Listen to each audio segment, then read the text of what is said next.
Sa harap ng kampanya para makahikayat ng foreign investors, paalala ng isang political strategist, dapat munang ayusin ang peace and order situation sa bansa. Mga issue na kinakailangang ayusin sa Pilipinas na anyay malinaw na itataguyod ni senatorial candidate Pastor Apollo C. Quiboloy sa kanyang pagtakbo sa Senado. Si Valde Vinagracio magbabalita. Sa mga nagdaang taon, patuloy ang mga pagsusumikap ng gobyerno na maakit ang mga dayuhang mamumuhunan upang mapaunlad ang ekonomiya ng bansa.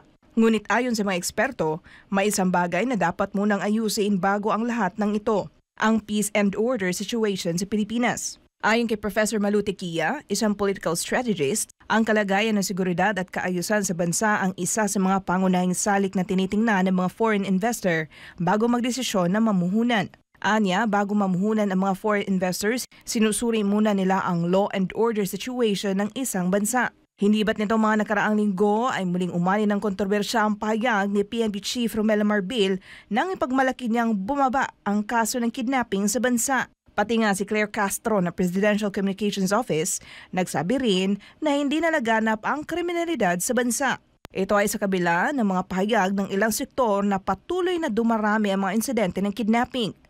Sa totoo lang, kabaligtaran ang sinabi ni Marbil sa naging pahayag ni PNP spokesperson Jean Fajardo na nagkumpirmang tumaas ang mga kaso ng kidnapping sa bansa. Kaya saan ni Tequia, hindi lamang ang laganap na kriminalidad ang problema ng kasalukuyang administrasyon, kundi pati na rin ang pabago-bagong desisyon at sinasabi sa ilalim ng liderato ni Marcos Jr. na nagpapalala ng kawalan ng tiwala ng mga dayuhan na gustong mamuhunan sa bansa. So kung ganong kaingay, kung ganong magkakaiba, mahihilo ang dayuhang mamumununan para pumasok sa Pilipinas. At pag nagkaganon, pipili sila kung saan yung stable.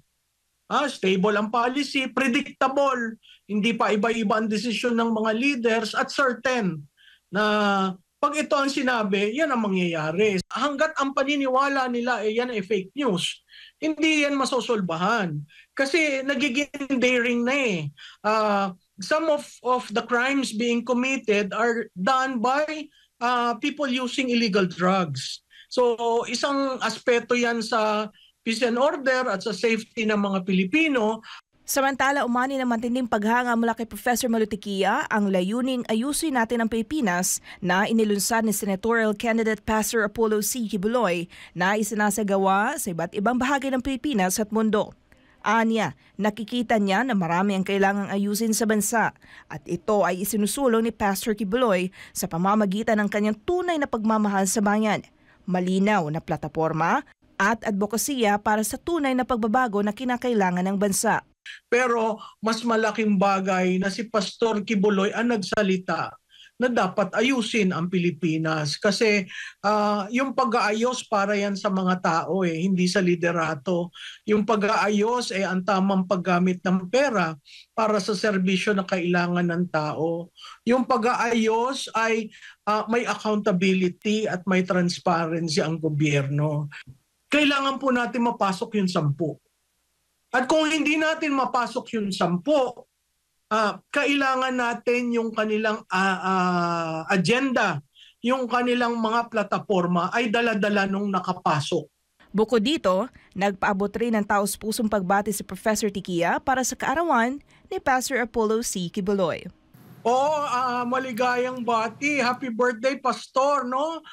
Sana dito sa 75th year mo, maayos na lahat ang mga ang mga nangyayari at sana ikaw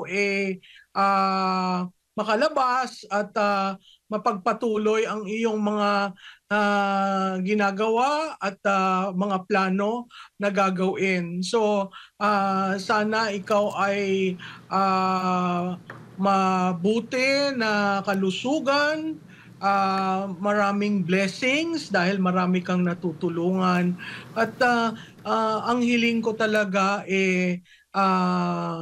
siguro maalis na yung kasong yan at ikaw ay makasama namin.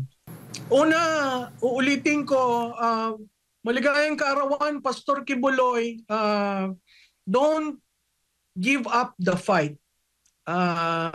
Laban po ito natin, laban ng sambayan ng Pilipino at mabuhay kayo. Para sa Diyos at sa Pilipinas kumahal, ako si Valdivina Gracia. SMNA News.